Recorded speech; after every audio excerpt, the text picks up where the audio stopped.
दो बहुओं वाली सास। सरस्वती के दो बेटे हैं। बड़े बेटे राम की शादी रज्जू से हुई है और छोटे बेटे श्याम के लिए लड़की देखने का सिलसिला जारी है। एक दिन रज्जू की माँ का फोन आता है और उसकी सास फोन उठाती है। हेलो, कौन बोल रहा है? दूसरी तरफ फोन पर रज्जू की माँ लीलावती बोलती है। हेलो समधन जी, मैं लीलावती बोल रही हूँ, रज्जू की माँ। अरे नमस्कार समधन जी, कैसी हो? बहुत दिनों के बाद याद किया आज। यहाँ पर तो सब कुछ ठीक है, बस मेरी तबीयत थोड़ी खराब है।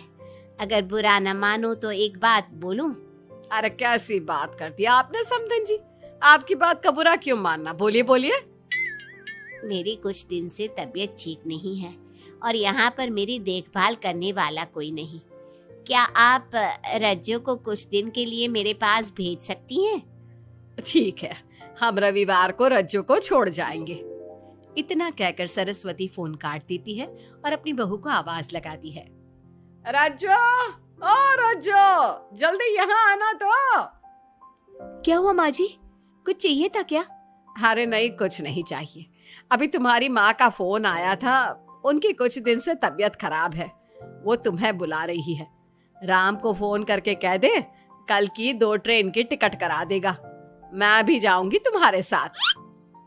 इतना सुनते ही रज्जू राम को फोन करके सारी बात बताती है और 2 टिकट के लिए बोल देती है। शाम को खाने के टेबल पर सब रज्जू के जाने की बात करते हैं। तब रज्जू का देवर श्याम कहता है, भाभी आज बहुत खुश लग रही हो, मायके जाने की इतनी खुशी, उफ। खुश क्यों ना हो देवर जी, कितने दिन बीत गए अपनी माँ से मिले, और इस बार तो मैं 1-2 महीना रह कर ही आऊंगी। जब आपका मन करे तभी आना। अच्छा एक बात तो बताओ, वहां से क्या लाओगी मेरे लिए? देवर जी, कहो तो देवरानी ले आओ। वैसे भी सभी घर वाले चाहते हैं कि आपकी जल्दी से शादी हो जाए। श्याम शर्मा जाता है और चुप हो जाता है। इतने में राम कहता है, रज्जू, तुमने जाने की सारी तैयारी तो कर ली है ना? कपड़े तो रख लिए ना? थोड़े गर्म कपड़े भी रख लेना, वहां ठंड होगी, और जल्दी आने की कोशिश करना। ठीक है, मैं जल्दी आने की कोशिश करूंगी बस। अगली सुबह दोनों जाने की तैयारी करने लगी। राम उन्हें स्टेशन छोड़कर घर वापस आता है। कुछ घंटों बाद रज्जू और सरस्वती गांव पहुंच जाते हैं। रज्जू अपनी माँ को देखकर बहुत खुश होती है। माँ, आप अपना बिल्कुल भी ध्यान नहीं रखती, कितनी कमजोर हो गई हैं आप। अब बेटा क्या ध्यान रखूं, उम्र भी तो हो गई है, ये बीमारियां तो लगी रहेगी। बहन जी आइए आइए बैठिए, मुझे बहुत अच्छा लगा कि आप भी यहाँ आई। अगले दिन सरस्वती अपने घर वापस जाने लगती है तो लीलावती से कहती है, बहन जी ध्यान रखना आप अपना, आपकी तबीयत ठीक हो जाए तो आप भी रज्जू के साथ आ जाना, रज्जू के बिना तो घर सूना सूना लगेगा। अब सरस्वती अपने घर आ गई और घर की सारी जिम्मेदारी भी उस पर आ गई। एक दिन वो कपड़े धोकर छत पर सुखाने जाती है। बाल्टी में से टपकता पानी सीढ़ियों को गीला कर देता है और नीचे उतरते समय रज्जू की सास यानी कि सरस्वती देवी का पैर फिसल जाता है और वो गिर जाती है। ओह, अरे मेरी माँ मर गई, मेरा पैर तो गया। लेकिन घर में कोई नहीं था। सरस्वती जैसे तैसे अपने आप को संभालती जाकर कुर्सी पर बैठती है। वो अपनी बहू के बारे में सोचती है, अगर रज्जू होती तो मुझे संभाल लेती और घर भी संभाल लेती। अब घर के काम कौन करेगा? मैं डॉक्टर के पास कैसे जाऊं? बहुत दर्द हो रहा है। जब राम और श्याम घर आते हैं तो अपनी माँ की ऐसी हालत देखकर वो जल्दी से डॉक्टर को बुलाते हैं। डॉक्टर सरस्वती के पैर पर पट्टी बांधता है और उसे आराम करने की सलाह देता है। राम कहता है, माँ आप बस आराम करो, मैं रज्जू को खबर कर देता हूँ, वो कल ही यहाँ आ जाएगी। अरे रहने देना बेटा, उसकी माँ की तबीयत ठीक नहीं है, कुछ दिन में वो खुद ही आ जाएगी, उसे परेशान मत कर। माँ अब हमें श्याम की भी शादी कर देनी चाहिए, कभी घर में कोई ऐसी परेशानी आती है तो कोई तो होगा घर संभालने वाला। आप और रज्जू की घर के काम काज में मदद भी हो जाएगी। कुछ समय बाद श्याम की शादी सीमा से हो गई। लेकिन सीमा ने तो आते ही घर में क्लेश शुरू कर दिया। वो छोटी छोटी बातों पर लड़ती और उसे देखकर रज्जू का भी बर्ताव बदल गया। एक दिन सीमा सुबह उठने में लेट हो गई और रज्जू ने नाश्ता बना दिया। सभी अपने अपने काम पर चले गए। जैसे ही सीमा अपने कमरे से आई तो रज्जू ने कहा, तुम साफ सफाई कर लो, मैं कपड़े धोने जा रही हूँ, जल्दी काम हो जाएगा। रज्जू की बात सुनते ही सीमा आग बबूला हो गई और कहने लगी, आज मैं उठने में लेट क्या हो गई? आप मुझ पर हुक्म चलाने लगी। मुझसे कोई इस तरह से बात करी है मुझे बिल्कुल भी पसंद नहीं है। अरे सीमा, ये किस तरह की बात कर रही हो तुम मुझसे? मैंने कोई हुक्म नहीं दिया तुम्हें। मैं तो बस काम को जल्दी खत्म करने की बात कर रही हूँ।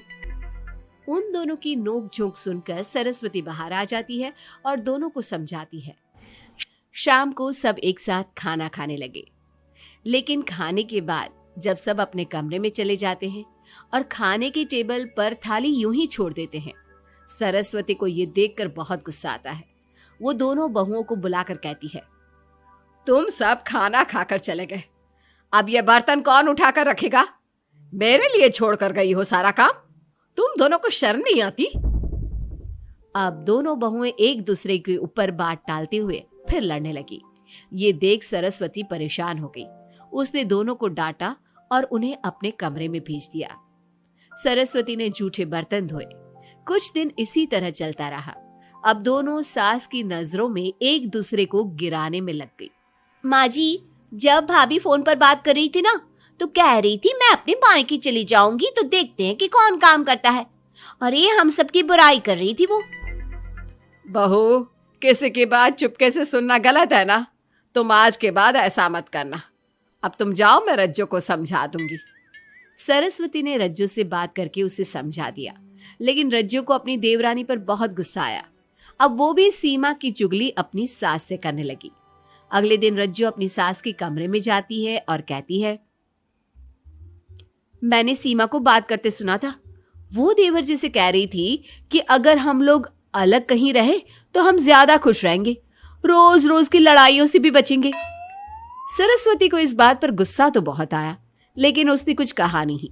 जब दोनों बहुओं को लगा कि सरस्वती उनकी बातों में नहीं आने वाली, तो उन्होंने रिश्तेदारों और पड़ोसियों से एक दूसरे की चुगली करना शुरू कर दिया। जब सरस्वती को यह बात पता चली तो उसने इनकी लड़ाई को शांत करने का उपाय निकाला। रज्जो, सीमा, यहां आओ दोनों। दोनों अपनी सास के पास आती हैं। कल मैं घर में हवन करवा रही हूं। तुम पड़ोसियों और रिश्तेदारों को आने के लिए कह दो और हवन की सारी तैयारी कर लो। हवन का दिन आ गया। पंडित जी रामायण का पाठ करने लगे। माता सीता से महान कोई पत्नी नहीं। उन्होंने अपने पति के लिए सारे राजपाट, सुख सुविधाएं त्याग दी। अगर कोई पत्नी अपने पति को परिवार से अलग होने को कहती है तो वो पाप की भागीदार होती है और बेटों को भी मां से अलग नहीं होना चाहिए। सीमा पंडित जी की बात बहुत ध्यान से सुन रही थी और उनकी हाँ में हाँ मिला रही थी। ऐसे ही रामायण का पाठ अंतिम सीमा पर आ गया, जिसमें विभीषण के बारे में बताया गया था। अगर विभीषण अपने भाई का भेद न देता तो रावण का विनाश नामुमकिन था। पूजा खत्म होते ही सीमा बोल पड़ी, तभी तो मैं कहती हूँ परिवार में आपसी प्रेम होना बहुत जरूरी है। लेकिन मेरी सुनता कौन है इस घर में? आपसी प्रेम की बात कौन कर रहा है, जिसने घर में आती ही लड़ाइयां शुरू करवा दी। दोनों में फिर से नोक झोंक शुरू हो गई। सरस्वती दोनों को चुप कराते हुए बोली, अरे चुप हो जाओ तुम दोनों, पड़ोसी क्या कहेंगे, सब सुन रहे हैं तुम्हारी बातें। तभी उनमें से एक पड़ोसन बोलती है, सरस्वती बहन, क्यों चुप करवा रही हो अपनी बहुओं को? हमें तो इनके बारे में सब कुछ पता है। ये दोनों हमारे घर आकर एक दूसरे की चुगली करती है। तुम्हारे घर की हर छोटी से छोटी चीज पता है हमें। आंटी जी, हमने अपना समझ के आपको कुछ बता दिया तो इसका मतलब ये नहीं कि आप सबके सामने हमारी सास से हमारी शिकायत करेंगी। आप तो सबसे बड़ी चुगलखोर हो। सीमा की बात सुनकर सभी पड़ोसन उन्हें बुरा भला कहने लगी। उनकी बातें सुनकर दोनों बहुएं सबके सामने बहुत शर्मिंदा हुई। जब सब उनके घर चले गए तो सरस्वती ने अपनी बहुओं से कहा, अब तुम दोनों को तो बहुत खुशी होगी कि सारे मोहल्ले की औरतें हमारे ही घर में खड़ी होकर हमें ही सुनाकर चली गई। हमें काफी साल हो गए यहाँ रहते हुए, लेकिन आज तक किसी में भी इतनी हिम्मत नहीं थी कि हमसे ऊंची आवाज में भी बोल पाए।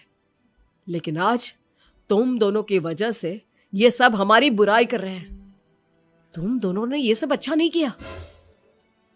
सीमा, तुम्हारे इस घर में आने से पहले हम सब बहुत प्यार से रहते थे, लेकिन ये सब लड़ाइयाँ तुम्हारे आने के बाद शुरू हुई है।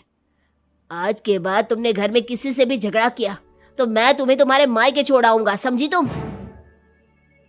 ये बात सुनकर सीमा रोने लगी और सबसे माफी मांगने लगी। पंडित जी भी ये सब देख रहे थे। उन्होंने सबको शांत करवाया। कृपया आप सभी शांत हो जाइए, गुस्से से तो बात और बिगड़ जाएगी। अगर आप दोनों बहुएं मिलकर रहती, घर की बात घर में रखती, तो कोई आपसे कुछ कहने की हिम्मत नहीं करता। आज आपको इस बात का एहसास तो हो ही गया होगा। औरत ही तो होती है जो मकान को घर बनाती है। अब भी कुछ नहीं बिगड़ा, आप दोनों प्यार से रहो। आपके पड़ोसी और रिश्तेदार अपने आप चुप हो जाएंगे। पंडित जी की बात दोनों बहुओं की समझ में आ गई। अब दोनों प्यार से रहने लगी। इसी तरह समय बीत गया। अब पड़ोस की औरतें उनके प्यार की मिसालें देने लगी।